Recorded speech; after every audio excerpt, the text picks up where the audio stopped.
and he proved to be sort of against all odds a master of memorizing his lines. And he went on to Hollywood and became one of the great Hollywood movie actors of the 30s all the way into the 1960s. Is there any evidence that, any of the three people that we just mentioned, that, the fact that they were from this part of the world reflected, showed up and became a part of their work? Well, Fred McMurray, of course, as I said, he just loved Beaver Dam his whole life. And his wife had always said he just lives like he's still back in Beaver Dam. So in one of his movie roles, it was called Pardon My Past, his character is from Beaver Dam. He's a returning GI, and that becomes part of the story. Very good.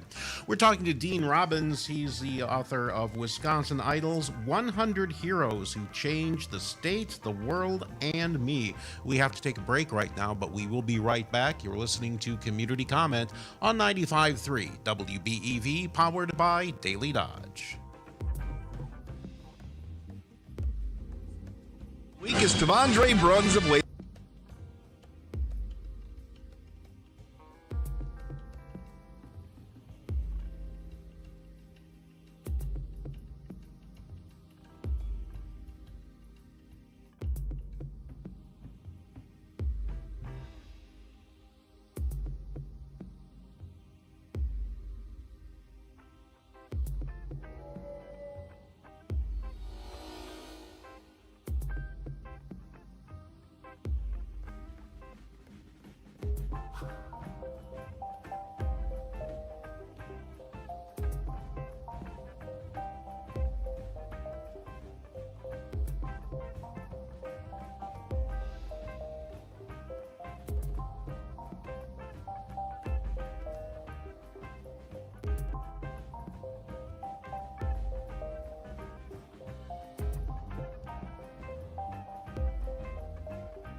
Welcome back to 95.3 WBEV. We are on with Terry Bell and Community Comment. Here we are. Thank you very much, Ashley. And we are joined today by Dean Robbins. He's the author of Wisconsin Idol's 100 Heroes Who Changed the State, the World, and Me. Everyone from Chris Farley to Oprah Winfrey to Kareem Abdul-Jabbar is either from here, lived here for a time, or maybe just had something happen to them that really changed them and, well, everything that they contributed to the world right here in Wisconsin. If you have a story of your own or a question for Dean Robbins, feel free to join the conversation. You can call or text at 920-887-8585 or call our studio line at 885-4446. Dean, I was curious where you got the idea for this book. Well, ever since I was a little kid, I've idolized certain heroic figures, people with extraordinary courage or vision or integrity. It started off with drawing Superman S's on a piece of paper and then cutting them out and taping them to my undershirt and then, pretending to fly off to help anybody who was in trouble.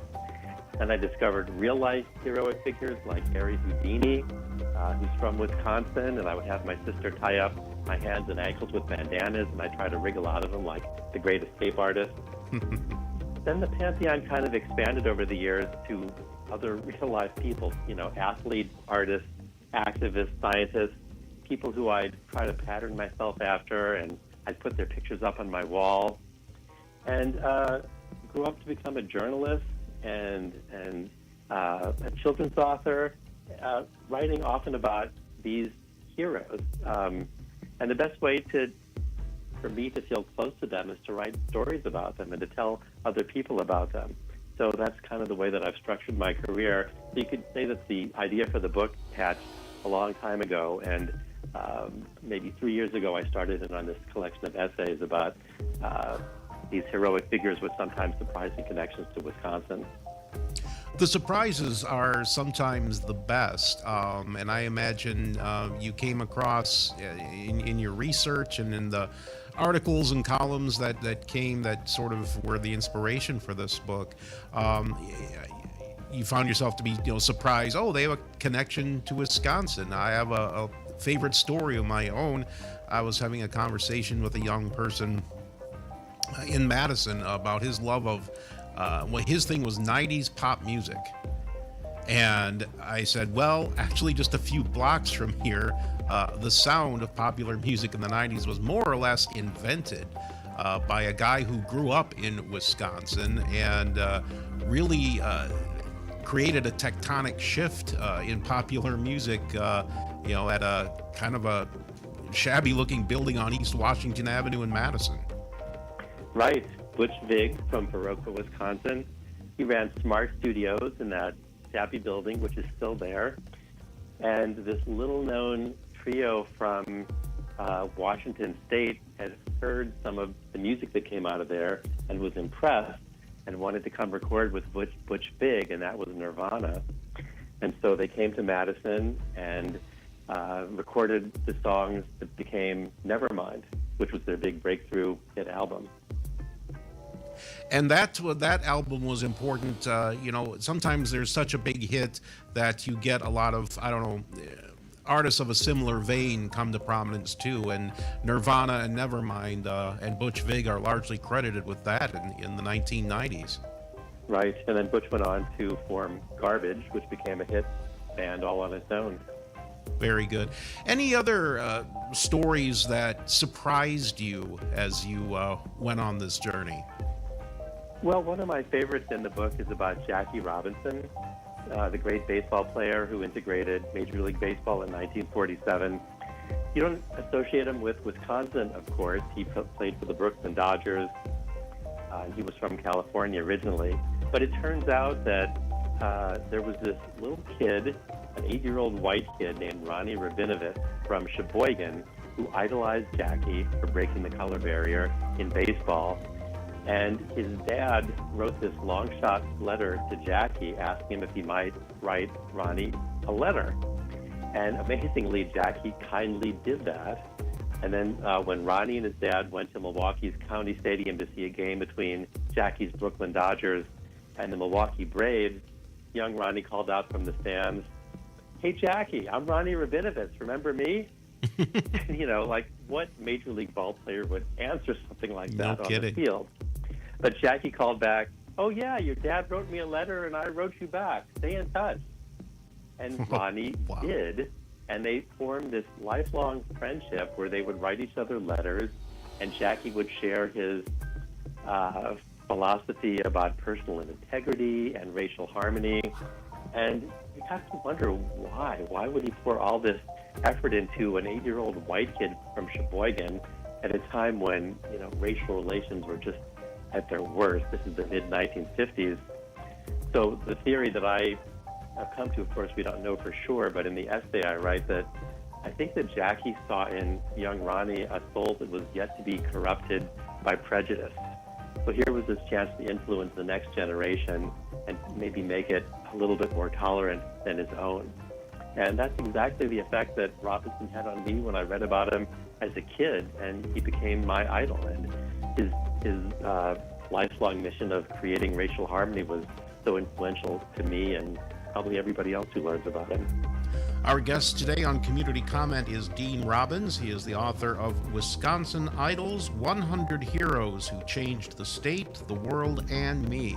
It's time to take a break for the news, but we will be right back. You're listening to Community Comment on 95.3 WBEV, powered by Daily Dodge.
WBEV, powered by Daily Dodge, presented by Professional Floor Covering.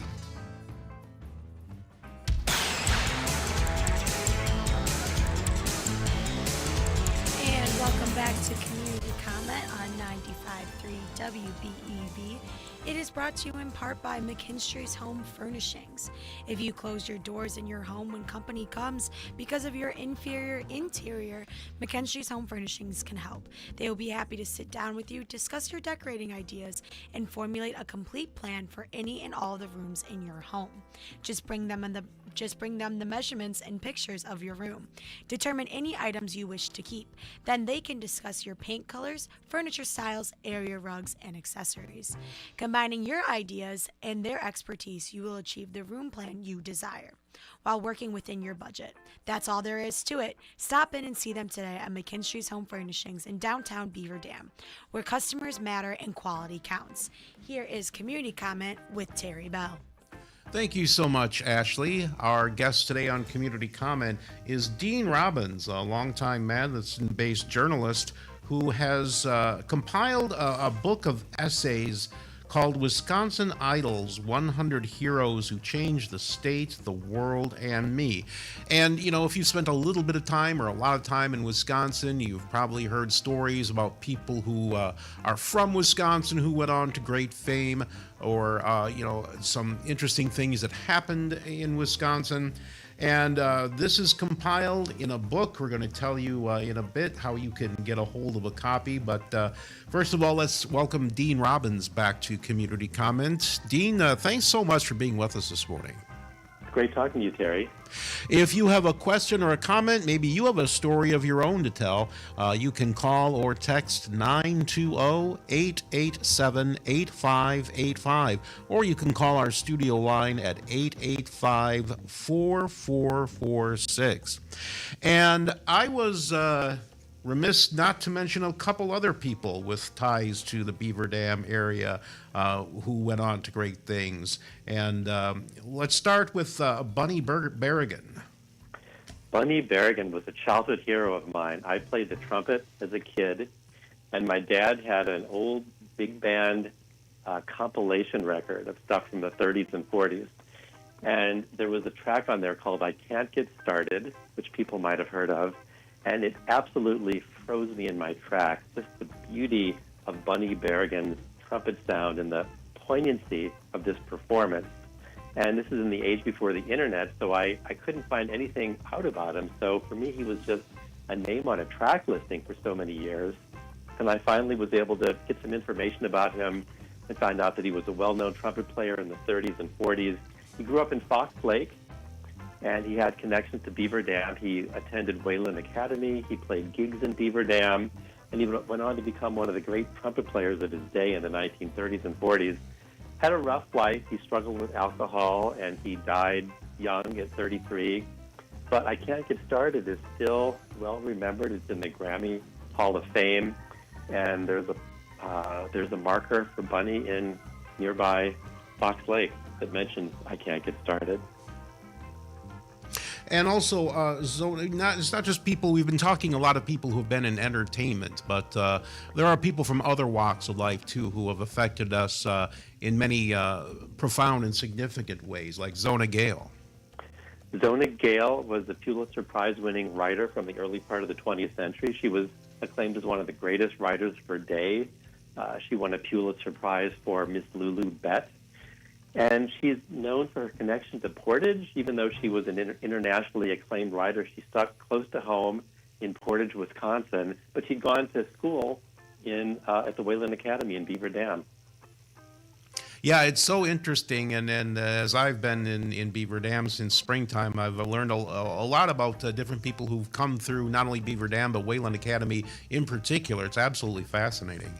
Yeah, I think it's kind of amazing that out of 100 heroes in this book, 4 have connections to Beaver Dam. I think that's a pretty good batting average. That is very good. What are your criteria? I mean, the subtitle of the book is 100 Heroes, and 100 is a good round number, I think, probably to you have to stop it at somewhere, and it makes for a catchy title, too. But you must have some kind of a criteria you had for, because I'm sure there are a lot more than 100 people you could have put in this book. Yeah, well, I wanted to just keep going, and my editor had to finally cut me off and just say, that's enough for you, no more heroes. Like a bartender at a bar saying, no more drinks for you. I wrote some extra ones. I had one about Teddy Roosevelt surviving an assassination attempt in Milwaukee and going on to give the speech that he'd planned to give that night while bleeding from his gunshot wound. That's right. I had something on John Steinbeck, the great writer who had passed through Wisconsin for his travelogue, Travels with Charlie, and a few more. But basically my criteria for picking people was, well, first of all, I had to adore them. They had to be people who were important to me. It's a very personal take, nothing objective here. These are heroes for me that I hope will then become your heroes when you read about them. They had, of course, had to have a connection to Wisconsin in some way, and that's either having lived here or they had a significant experience while passing through the state. Not just a one-night stand from a musician, but something, really significant had to have happened to them here. They had to have a transformative effect on the world. I didn't want this to just be a provincial book about local heroes. These are people who had a world-changing effect. And then finally, they had to have an interesting story to tell that wasn't very well known. I didn't want to tell the same old story about Chris Farley or Frank Lloyd Wright or Georgia O'Keeffe or Oprah Winfrey, people who you associate with Wisconsin. I wanted to find something different, a little bit of a revelatory anecdote that people don't know.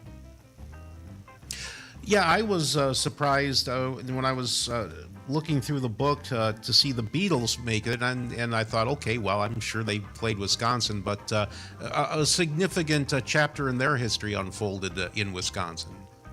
Yeah, they landed in Milwaukee. This was the height of Beatlemania in 1964. And one of the interesting things that happened was the local police didn't want the typical scene at the airport with the screaming fans mobbing the Beatles.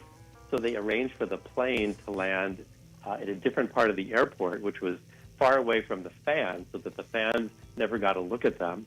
And the Beatles were incensed by this because they loved their fans so much.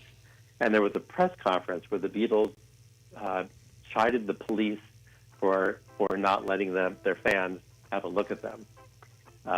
They also tweaked the reporters. The reporters at the press conference were asking the same old questions that the Beatles always got, like, what are you going to do when your bubble bursts? And the Beatles were making fun of them. So to me, that was just kind of an example of the Beatles sort of giving it to the older generation and really giving all that they had to the younger generation, to the young folks and the fans who vibed with them and their music. And at the end of the stay, Paul McCartney had heard that one of their fans couldn't make the show because she was in the hospital. So he gave her a call on the phone and told her that he was sorry that she couldn't make it to the show. So it was kind of just a prime example of the younger generation versus the older generation in 1964 at a time when the generation gap was really starting to form. We're talking to Dean Robbins. He is the author of Wisconsin Idols, 100 Heroes Who Changed the State, the World, and Me. When you were talking about your criteria for who gets in the book, you also had some criteria for people who do not make the book. There are some people with strong ties to Wisconsin that perhaps were not appropriate for this celebration. Yeah, there were some tough calls to make. There was an actor named Frederick March, who people might know about. He was one of the great actors of his day. He was in The Best Years of Our Lives and A Star is Born. And he was a heroic figure throughout much of his life. He stood up for civil rights before it was fashionable. He opposed Hitler before most people were doing it. And he was very tied in with Martin Luther King and the NAACP. So kind of an exemplary life in that way. But in his college years, he was at the University of Wisconsin, and it turns out that he was in this group called the Ku Klux Klan in college. And it's kind of murky. It's unclear what this particular group was. It doesn't seem like it had a connection to the National Ku Klux Klan, but the name was notorious, and this was the time when everybody knew what the Ku Klux Klan was, and so why was he part of this group? Anyway, I felt like I had would have had to have acknowledged that. And all of a sudden, I'm making apologies for him. Well, he was in the Ku Klux Klan, but then he went on to do great things. And as soon as I found myself having to apologize for somebody in an essay or make allowances, I just thought, well, maybe they just don't belong in this particular book of heroes.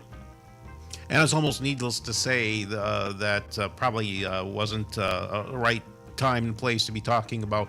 I mean, some of those famous Wisconsinites, frankly, serial killers like Ed Gein or Jeffrey Dahmer. Yes, well-known Wisconsinites, but definitely not for a book of heroes. Certainly. We are talking to Dean Robbins. He's the author of Wisconsin Idols, 100 Heroes Who Changed the State, the World, and Me. We need to take one more break, but we will be right back. You're listening to Community Comment on 95.3 WBEV, powered by Daily Dodge. As the leaves fall this season, the trees...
WBEV, powered by Daily Dodge.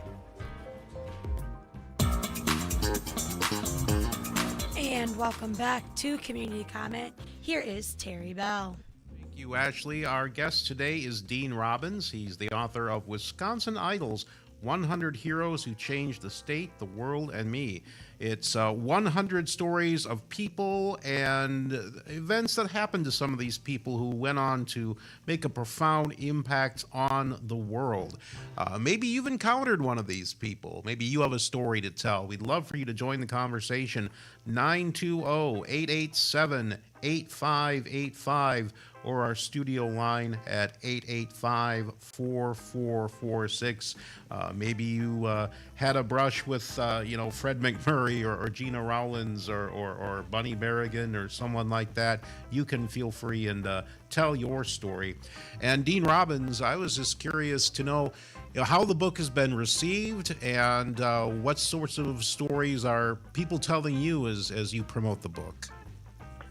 It's been well received. I think we're living in a time when we're desperately in need of heroic role models. We're just so often confronted with the worst that people can be these days, and I hope Wisconsin Idols shows people the best that we can be. One reader approached me and said, I really like this book because I think courage is contagious. And I just loved hearing that because hopefully people will read these stories about courageous people, people with integrity, and be inspired by them and, maybe pattern themselves after Jackie Robinson or Jim Lovell, the great astronaut, or Georgia O'Keeffe. And, I think the world will be a better place. I think that's an excellent point. I mean, this book could have simply just been a compilation of stories about, famous people with ties to Wisconsin, but it sounds like you want it to be more than that. Yeah, well, as I said before, these are all stories that are very personal to me. I wrote them with love and affection. I feel like these people have inspired me so much in my own life. Growing up, I had a lot of these people's pictures up on my wall.